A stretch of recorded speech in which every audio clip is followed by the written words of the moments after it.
لو نخلص الشغل بعدين تصلوا. بمانع ان حد يصلي، ممكن مش اول ما الاذان يدن، يعني لو حد عنده شغل او حد بيعمل حاجه بيخلصها وعنده وقت.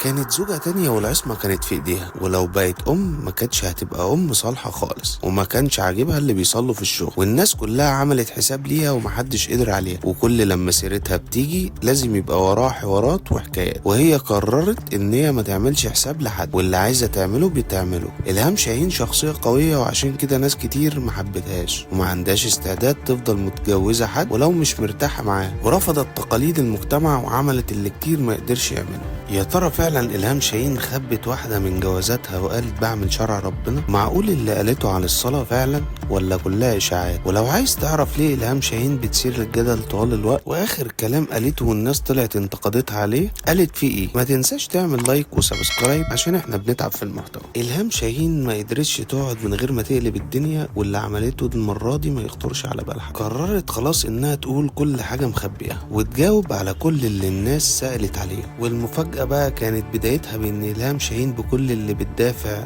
فيه عن حقوق الستات وان هي مش واخده حقها، تطلع كانت متجوزه واحد، ومش بس كده كمان، لا كمان كانوا مخبيين على مراته الاولانيه. والمفاجاه دي كانت صدمه كبيره قوي، بس لسه التقيل جاي ورا. ما اصل إلهام شاهين الحب هو اللي خلاها وافقت بالجواز في السر، ومن كتر ما هي حبته ما قدرتش تبعد عنه ابدا، وكمان وافقت انه يخبي على مراته. بس برضه هي ست واعيه وكانت عامله حسابها للظروف، وكان قرارها بان العصمه تبقى في ايديها، وهو فعلا وافق على كده عشان كان بيحب. وبعد ما الدنيا اتعرفت قرروا ان كل واحد يروح لحاله، وإلهام شاهين شايفه انها مش غلطان، اللي عملته ده شرع ربنا وهي ما عملتش اي حاجه حرام. اما بقى الناس اللي بتهاجمها فهي شايفه ان هم بيعملوا معاها كده عشان هي ست قويه وناجحه وقدرت تعمل نفسها بنفسها، ودي بقى حاجه تضايق اي حد بتاع دقن او من بتوع الذكوريه، ولما غلطوا فيها عشان موضوع الصلاه وان ما حدش يصلي في مكان التصوير. ده كلام من 20 سنه والناس ما صدقت مسكت عليها، وهي لسه مصرة على موقفها بان ليه حد يصلي وقت الشغل،